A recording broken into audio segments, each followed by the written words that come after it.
লা লিগায় পয়েন্ট টেবিলে একটা বড় সড় চেঞ্জ করার সুযোগ ছিল, ডিফারেন্সটা কমানোর সুযোগ ছিল রিয়াল মাদ্রিদের, কিন্তু গেল রাতে তারা ম্যাচটা হেরে গেছে 2-1 গোলে। বার্সেলোনা সে পয়েন্টের ডিফারেন্সটা 4 থেকে 6 নিয়ে যেতে পারত, তারা সেটা পারেনি, কারণ বার্সেলোনা ড্র করেছে রিয়াল বেতিসের সাথে। তবে দিনের শুরুটা রিয়াল মাদ্রিদ যেভাবে হারলো ভ্যালেন্সিয়ার সাথে, শেষটা বার্সেলোনা যেভাবে ড্র করলো রিয়াল বেতিসের সাথে। রিয়াল বেতিসের সঙ্গে বার্সেলোনার ম্যাচটা ছিল বার্সেলোনার স্টেটমেন্ট পয়েন্ট, যেখানে বার্সেলোনা গতকালকে লা লিগা প্রায় অলমোস্ট নিশ্চিতই করে ফেলতে পারতো। সেখান থেকে বার্সেলোনা রিয়াল বেতিসের সঙ্গে 1-1 গোলের একটা ড্র নিয়ে বা 1 পয়েন্ট নিয়ে প্রাপ্তি নিয়ে শেষ করেছে। গাভি গোল করে এগিয়ে দিয়েছিলেন রিয়াল বেতিসের সঙ্গে। সেলিব্রেশন করেননি কারণ রিয়াল বেতিসের একাডেমির সময় তিনি খেলেছেন, কিন্তু সে এরপর রিয়াল বেতিসের সঙ্গে বার্সেলোনার অনেকগুলো সুযোগ ছিল। লামিন ইয়ামালকে ফাইনাল থার্ডে বারবার আটকে দিয়েছেন বার্ত্রা। টানা সপ্তমবারের মতো বেস্ট টিস্যু পেপার ব্র্যান্ড হিসেবে স্বীকৃতি পেয়েছে বসুন্ধরা টিস্যু। গতকাল আদ্রিয়ান ওয়াজ রিয়েলি ব্রিলিয়ান্ট। মাঝখানে রিয়াল বেতিস একটা সেট পিস থেকে বার্সেলোনাকে ওই সমতাসূচক গোলটা করে, তার পরবর্তীতে আসলে বার্সেলোনা সেই ম্যাচ থেকে আর কোনো গোল করার সুযোগ তৈরি করতে পারেনি। আরও বরং বলা ভালো যে রিয়াল বেতিস আসলে বার্সেলোনাকে সেই সুযোগটা দেয়নি, কারণ বার্সেলোনা শটস নিয়েছে অনেকগুলো, কিন্তু শটস অন টার্গেটে রাখতে পেরেছে খুবই কমই। গতকালকে রিয়াল বেতিসের defence line was very strong.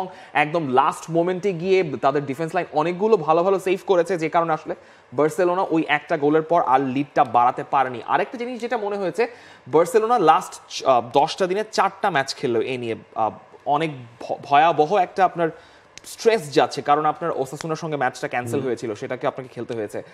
আপনার কোপা দেলরের একটা সেমিফাইনালের ইন্টেন্স ম্যাচ খেলতে হয়েছে আতলেতিকো মাদ্রিদের সঙ্গে, জিরোনার সঙ্গে আপনি ম্যাচ খেলেছেন, তারপর আপনি বেতিসের সঙ্গে ম্যাচ খেলেন, যেই বেতিস হচ্ছে লাস্ট 7টা ম্যাচে আপনার টানা জিতে এসছে, এবং দ্য গোট লা লিগার অ্যান্টনির বেতিসের সঙ্গে খেলতে গেলে এবং Manuel Pellegrini Betis is very difficult. তারা কিন্তু পয়েন্ট টেবিলে 5ম স্থানে উঠে এসছে, তার কারণ হচ্ছে they are in form team right now. বার্সেলোনার জন্য গতকালকে একটা পয়েন্টই আসলে বড় একটা স্বস্তির জায়গা ছিল, যেটা বার্সেলোনা কালকে করতে পেরেছে। দেখেন, আপনি বলছিলেন যে 10 দিনে 4 ম্যাচ, হ্যাঁ, এর ফলে আসলে কি হচ্ছে, গতকালকে আমরা বার্সেলোনা স্টার্টিং লাইন আপটাও যদি দেখি, সেখানে কিন্তু আমরা দেখলাম রাফিনিয়াকে শুরুতে রেস্ট দেওয়া হয়েছে। হ্যাঁ, রাফিনিয়া পরে তিনি মাঠে নামছেন। গাভি গতকালকের ম্যাচে ফার্স্ট স্টার্ট করলেন।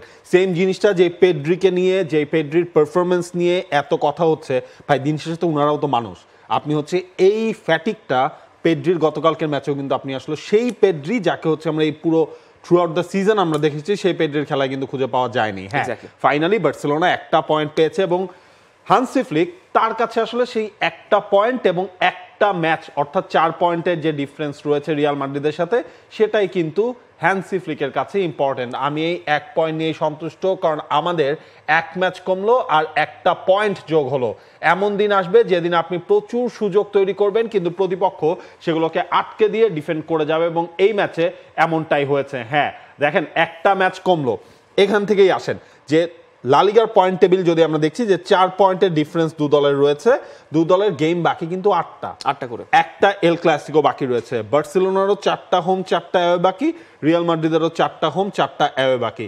তাহলে এখন কোশ্চেনটা আসছে যে রিয়াল যেহেতু সুযোগটা হারালো, তাহলে কি এল ক্লাসিকোতে যে এবারে লা লিগার টাইটেলটা ডিসাইড হবে কিনা? সেই পর্যন্ত মে মাসের 11 তারিখে সম্ভবত এল ক্লাসিকো, লা লিগার এল ক্লাসিকো, এর মাঝখানে কোপা দেলের এল ক্লাসিকো হয়ে যাবে এপ্রিলের 26 তারিখ, সেখানে একটা টাইটেল ডিসাইড হয়ে যাচ্ছে। Real Madrid are still on for a treble, Barcelona is still on for a treble. বার্সেলোনার জন্য আরো ইজিয়ার, কারণ বার্সেলোনা লা লিগার শীর্ষস্থানে অবস্থান করছে, এবং এখন ইনফ্যাক্ট এই মুহূর্তে এসে মনে হচ্ছে যে আসলে লা লিগার টাইটেলটা বার্সেলোনাই হারাতে পারে, কারণ রিয়াল মাদ্রিদের পক্ষে, যেখানে রিয়াল মাদ্রিদ একসময় 10 পয়েন্টে এগিয়ে ছিল বার্সেলোনার চাইতে একটা স্টেজে, সেখান থেকে রিয়াল মাদ্রিদ পিছিয়ে গিয়েছে। বার্সেলোনা যেভাবে কাম ব্যাক করেছে, রিয়াল মাদ্রিদের সামনে সেই সুযোগটা ছিল বার্সেলোনাকে ধরে ফেলার জন্য, সেটা বারবার রিয়াল মাদ্রিদ হাত ফসকে গেছে। সো আপনি এখন বলতেই পারেন যে বার্সেলোনার জন্য একটা ক্লিয়ার কাট সুযোগ আছে, কারণ এখন আপনি 3-way টাইটেল রেস নাই। আতলেতিকো মাদ্রিদ আর ডাউন, আতলেতিকো মাদ্রিদ শেষ ওই 10টা ম্যাচে, তাদের মোটামুটি মৌসুমটা শেষ হয়ে গেছে, বেসিক্যালি সব কম্পিটিশন থেকে বাদ পড়ে গেছে। কথা হচ্ছে বার্সেলোনা এবং রিয়াল মাদ্রিদের ওই এল ক্লাসিকোর আগে আপনার চ্যাম্পিয়ন্স লিগের ফিক্সচার আছে, আপনার ওই কোপা দেলের ফাইনাল ম্যাচটা আছে, অনেক কিছু হিসাব নিকাশ এদিক ওদিক হতে পারে। তবে যদি সবকিছু এভাবেই আগাতে থাকে, তবে আই থিঙ্ক ওই ম্যাচটাও আসলে ওভাবে ডিসাইড হয় না, কারণ একটা পয়েন্টের গ্যাপ থেকে যায়। আপনি ধরেন রিয়াল মাদ্রিদ জিতে গেল, তাইলে হচ্ছে 1 পয়েন্টের একটা গ্যাপ থাকে। বার্সেলোনা যে ফর্মে আছে, এই ফর্ম যদি তারা ধরে রাখতে পারে, কোনো পয়েন্ট যদি না হারায়, তাইলে এটা বার্সেলোনায় এই লা লিগাটা জিততে যাচ্ছে, এবং বার্সেলোনারই আসলে সামনে থেকে ওই চ্যালেঞ্জটা ফেস করতে হবে, যেন আমি কোনোভাবেও এখানে ফসকে না যাই।